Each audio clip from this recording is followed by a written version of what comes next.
Hello everyone, অদ্ভুত মায়ের সম্পর্ক গল্পের পার্ট 10। ভিডিওটি না টেনে সম্পূর্ণ দেখতে থাকুন, আশা করি ভালো লাগবে। মিথি, জান পালা রে পালা, পাগলা খ্যাপসে রে পালা বলে তিনজন চোট লাগায়, আর ওদের পিছে সাজিদ। চার পাগলার কাণ্ড দেখে এদিকে সবাই হেসে কুটি কুটি। মিষ্টি তালুকদার, সবাই এসে পড়ো, মৃত noodles ready. Riyad, sweet aunty, তোমার হাতের এই নুডলস যা লাগে না, কি বলবো তোমাকে। শেষ চামচ নিতে নিতে বলে ওঠে, এই জিয়ান, তুই লুডুস তো খাস না, আমি বরং তোরটা খেয়ে নি, ঠিক আছে। জিওয়ানের বাটি নিয়ে এক চামচ খাওয়ার পর বলে ওঠে, জিওয়ান লিওরাকে খাওয়াচ্ছিল, যার জন্য ও নিজে খাইতে পারেনি এখনো। ফিলিপ, জিওয়ান লিওরার বয়স কত? মিষ্টি তালুকদার, 2 বছর 1 মাস হবে হয়তো।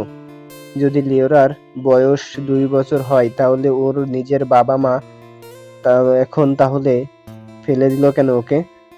চাইলে তো ও হওয়ার পরপরই ওকে ফেলে দিতে পারতো। হ্যাঁ, মিথি যেটা বলছে ওই প্রশ্ন আমার মনেও আসছে।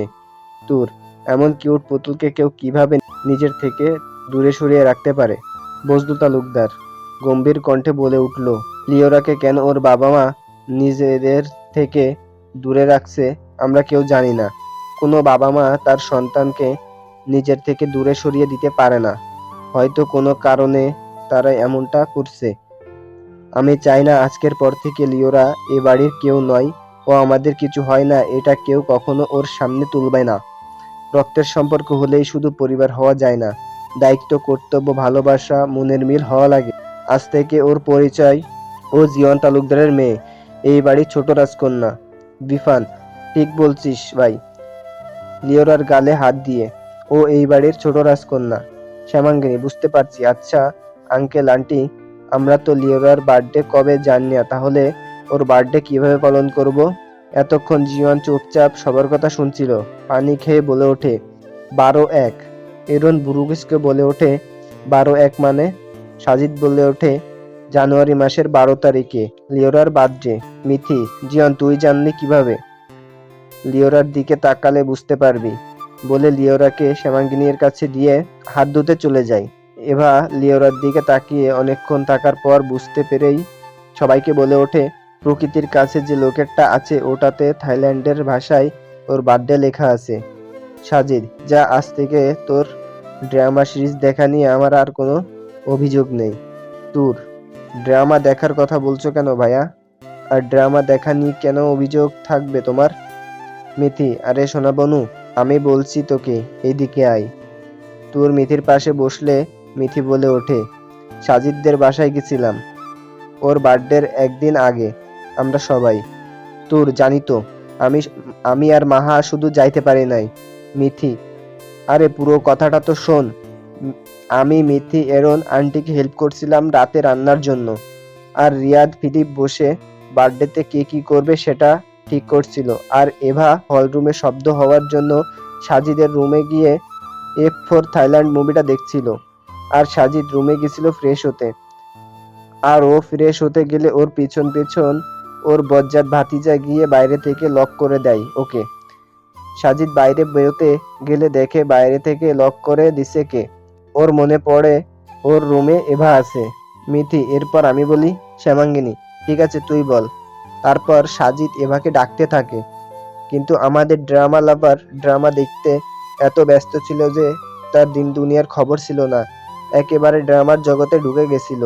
পরে আমরা সাজিদের চিৎকার শুনে ওপরে এসে দেখি সাজিদকে কে যেন বাথরুমে লক করে দিছে। এরন লক খুলে দিলে সাজিদ বাইরে এসে দেখে এভা এখনো ড্রামা দেখছে। সাজিদ রেগে গেলে ও আগে 2বার এভাকে ডাক দেয়, কিন্তু আমাদের এভা রানীর তো দিন দুনিয়ার কোনো খেয়াল ছিল না। সাজিদ রেগে গিয়ে এবার ফোন নিয়ে ওয়াশরুমে গিয়ে বেসিনে পানি ছেড়ে ওর ভেতরে ফোন দিয়ে দেয়। যতক্ষণে এবার হুঁশ ফিরল ততক্ষণে অনেক দেরি হয়ে গেছে বলে হাসতে থাকে। মিথির কথা শুনে সবাই হাসে। তুর হাসতে হাসতে বলে, আচ্ছা আপু, তারপর এভা আপু সাজিদ ভাইকে কিছু বলেনি? রিয়াদ, বলেনি, আবার সাজিদকে উত্তম মাধ্যম দেয়। ফিলিপ, হাত পা ছড়িয়ে কি কান্নাটা করছে। মাহা, ফোন পানিতে ফেললে তো কাঁদবেই। রিয়াদ, না পিচ্চি, তোমার এভা আপু ফোনের জন্য কাঁদে নাই, ওর ড্রামা শেষ হতে আরেকটু ছিল। সাজিদ পানিতে ফেলবে যখন, তো আগে ওকে শেষ পর্যন্ত দেখা হলে পানিতে দিত। তারপর কি হলো? আপু কি সারাদিন কান্না করেছিল? সাজিদ: না, ওকে আমার ফোনে F4 থাইল্যান্ড ড্রামাটা দেখতে দিলে শেষ পর্যন্ত, তারপর কান্না থামাই। মাহা: আমি আজ প্রথম শুনলাম যে কেউ ড্রামা শেষ পর্যন্ত দেখতে না পাওয়ার জন্য কান্না করে। এভা: তোরা কিভাবে বুঝবি? ড্রামাটা দেখলে তোরাও বুঝতি কেন শেষ পর্যন্ত দেখতে না পাওয়ার জন্য কান্না করছিলাম। গালে হাত দিয়ে: নায়ক কি হেব্বি দেখতে মারি, আমি তো প্রেমে পড়ে গেছি। সাজিদ এবার সামনে হাত নাড়িয়ে বলে ওঠে: ওহে আমার ড্রামা লাভার, দয়া করে আপনার এখন ড্রামা জগতে প্রবেশ করিয়েন না। সাজিদের এমন ব্যঙ্গাত্মক ও খোঁচা মেরে কথা বলতে দেখে এভা রেগে গিয়ে বলল: তুই যখন তোর প্রিয়তমাকে স্বপ্নে দেখিস তখন কি তোর কোনো হুঁশ থাকে? আসছে আবার আমাকে খোঁচা মেরে কথা বলতে। রেগে ইয়াসের হাত নিয়ে ইয়াসের হাতে এক কামড় দেয়। ইয়াস: ও মা গো, ও আমার ভবিষ্যৎ বউ, তোমার ভবিষ্যৎ জামাইকে দেখো, এই ডাইনি ভ্যাম্পার মহিলা রক্ত খেয়ে নিল গো। ও গো বাবা গো, ও চাচা গো, ও আমার ভাইয়ের বন্ধু গো, বাঁচাও, এই ভ্যাম্পার মহিলা রক্ত পিশাচ থেকে বাঁচাও। এভা নিজের রাগ কমাতে কি কামড় দিবে, ও তো এখন ভুলেও গেছে কি নিয়ে ও রাগ করছিল। হাঁ করে তাকিয়ে আছে ইয়াসের দিকে। এতক্ষণ এদের ফাজলামি জীবন সহ্য করলেও ইয়াসের এমন নাটক দেখে ধমকি দিয়ে ওঠে: জীবন, যা শাট আপ, একদম চুপ। তোর মুখ দিয়ে যদি আমি দেখছি আর কোনো কথা বেরোতে, তো তখন তো তোকে দিয়ে লিওরার ডাইপার চেঞ্জ করাবো।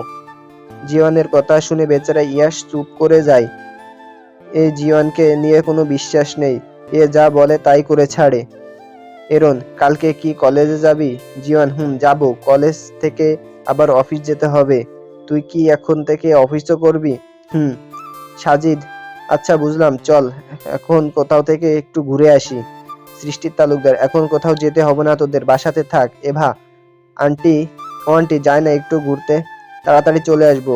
এই শয়তানগুলো আমাদেরকে নিয়ে কোথাও তেমন যেতে চায় না, আজ নিজে থেকে নিয়ে যেতে চাইতেছে। যায় না প্লিজ। বাচ্চাদের মতো তালুকদারের হাত ধরে বলতে থাকে। এরন: তোকে কে যেতে বললো যে তোদের নিয়ে যাব? আমরা ছেলেরা আর লিওরা যাবে আমাদের সাথে। এরনের কথা শুনে এবা সৃষ্টি তালুকদারকে বলল: আন্টি, আমার পেট ব্যথা করছে আর ওদেরও করছে, তাই আমরা যাব না। সবাই বাসাতে বরং ট্রুথ ডিয়ার খেলবো। শ্যামাঙ্গিনী: হ্যাঁ আন্টি, খুব পেট ব্যথা করছে, আমরা যাব না। ঠিক আছে, আমি তো আরো পারমিশন দিতে চাইছিলাম, কিন্তু তোরা মেয়েরা যখন যাবি না তাহলে ছেলেদেরও যেতে হবে না, সবাই বাসাতে থাক। মিতি, শ্যামাঙ্গিনী, এভা ছেলেদের দিকে তাকিয়ে শয়তানি হাসে। সাজিদ এরনের দিকে রাগী চোখে তাকিয়ে সৃষ্টি তালুকদারকে বলে ওঠে: আন্টি, মেয়েরাও যাবে। মাহা, তুরো। সৃষ্টি তালুকদার: ঠিক আছে, তাহলে রেডি হয়ে নে। ইয়ে, কি মজা। তুরাপু, চলো আমরা রেডি হয়ে নি। তোর চল। এখনো বড় হলো না এরা। সবাই হেসে দেয় এদের কাণ্ড দেখে। এরন: মাহা, সোনা, তুমি বরং আমার বাইকে এসো। মাহা একবার সাজিদের দিকে তাকিয়ে এরনের বাইকে উঠতে গেলে সাজিদ মাহার হাত ধরে বলে ওঠে: মাহা, বাইকে ওঠ। কিন্তু সিঙ্গার ভাইয়া, এরন ভাইয়া তো আগে তার বাইকে উঠতে বলছে। সাজিদের দিকে তাকিয়ে: এরনের বাইকে মিথি যাবে, তুই আমার বাইকে উঠে পড়। শান্ত কণ্ঠে বলে মিথি: হ্যাঁ বনু, আমি এরনের বাইকে, আর তুই সাজিদের বাইকে ওঠ। শ্যামাঙ্গিনী ফিলিপের বাইকে যাক, আর তুর বলে ওঠে: আমি রিয়াদ ভাইয়ের বাইকে যাব। বলে রিয়াদের বাইকে উঠে পড়ে। রিয়াদের বাইকে তুরকে উঠতে দেখে সারফান দাঁতে দাঁত চেপে নিজের রাগ কন্ট্রোল করতে থাকে। এমনিতেই সকালের বিষয়টা নিয়ে সে রেগে আছে। সারফান: অনেক সাহস বেড়েছে তোর, আজ বাসায় ফিরে তোর সাহস ছুটাবো।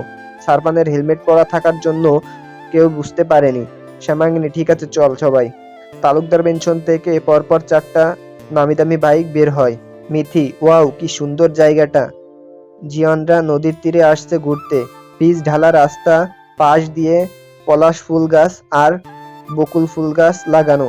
বড় একটি পলাশ গাছে দড়ি দিয়ে দোলনা বানানো আছে, হয়তো এখানকার গ্রামের ছেলেমেয়েরা বানিয়েছে। নদীর পানিতে শ্যাওলা ফুল ফুটে আছে, যার জন্য নদীটি দেখতে আরো আকর্ষণীয় সুন্দর লাগছে। এক কথায় মনোমুগ্ধকর একটি জায়গা, নিরিবিলি শান্ত পরিবেশ।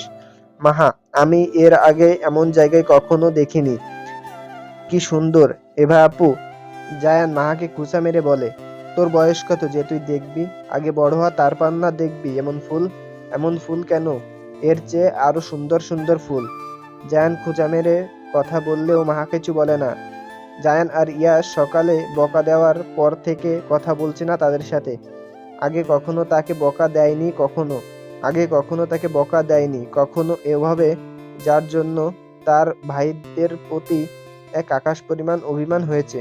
সাজিদ, জায়ান থামবি তুই? মা, ওটা পলাশ গাছকে দেখিয়ে ওটা পলাশ ফুল গাছ। আর ওই যে সাদা সাদা যেটা দেখছো ওইটা তুলা। মাহা, ফুল গাছে তুলা? সাজিদ, পিচ্ছি, হয় ফুল গাছে তুলা। আর ওটা বকুল ফুল গাছ। আর এই বকুল ফুলই আমি তোকে এনে দিই।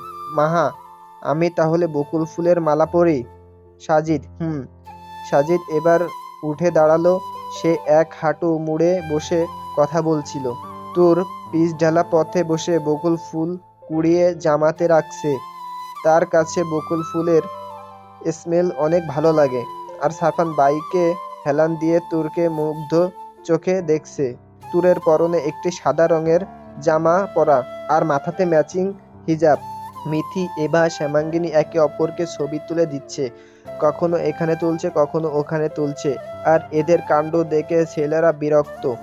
এজন্য বেডিদের নিয়ে কোথাও যেতে হয় না। সুন্দর জায়গা দেখলেই হয়েছে। কোন জায়গা, কি পরিবেশ, কোথায় যাচ্ছে বা যাবে খেয়াল থাকবে না। সুন্দর জায়গা দেখছে, ছবি তুলতে হবে। আর এই একজন নতুন নতুন বাবা হয়ে তার বাচ্চাকে নিয়ে পড়ে আছে। আমাদের ভাইজি হয় তবুও দিচ্ছে না, নিজে নিয়ে রাখছে। ইয়াস ভাই, দে না প্রকৃতিকে, ওর চাচা হইতো আমি। প্রকৃতি বলো, চাচা বলো। ইয়াস চাচা। লিওরা কিছুক্ষণ ইয়াসের দিকে তাকিয়ে গালে এক আঙ্গুল দিয়ে জীবনের দিকে তাকিয়ে কিছুক্ষণ পর বলে ওঠে, লিওরা পাপা বলে খিলখিল করে হাসতে থাকে। লিওরাকে এই প্রথম কথা বলতে দেখে, তাও আবার বাবাকে ডাকতে দেখে জিয়ানের চোখে পানি চলে আসে, কিন্তু অন্য দিকে ফিরে তাড়াতাড়ি মুছে নেয়। তার জান বাচ্চা তাকে পাপা বলে ডাকছে সর্বপ্রথম। এ খুশি সে কোথায় রাখবে। লিওরাকে কথা বলতে দেখে সবাই ছুটে এসে লিওরাকে ঘিরে ধরে। জায়ান, লিওরা বুড়ি বলো চাচ্চু। লিওরা, পা। জায়ান, আই এম হতাশ। মাহা, পিচ্চি বলো ফুপ্পি। লিওরা ফু বলে হেসে ওঠে। মাহা লাফিয়ে উঠে বলে, দেখছো সবাই, ভাইয়ের পরে পিচ্চি আমাকে ভালোবাসে। ইয়ে লাফিয়ে। বোনের খুশি দেখে ওরা সবাই খুশি। সবাই এবার ঘুরতে লাগে। তো এভরিওয়ান, নেক্সট পার্টের জন্য অপেক্ষা করুন আর আমাদের চ্যানেলটি সাবস্ক্রাইব করুন। আর যদি কেউ নিজেদের লেখা গল্প এবং নিজেদের ভয়েস দিয়ে আমাদের গল্প দিতে চান, তাহলে স্ক্রিনে দেওয়া নাম্বারে হোয়াটসঅ্যাপে মেসেজ দিতে পারেন এবং আমাদের সাথে যোগাযোগ করতে পারেন। ধন্যবাদ।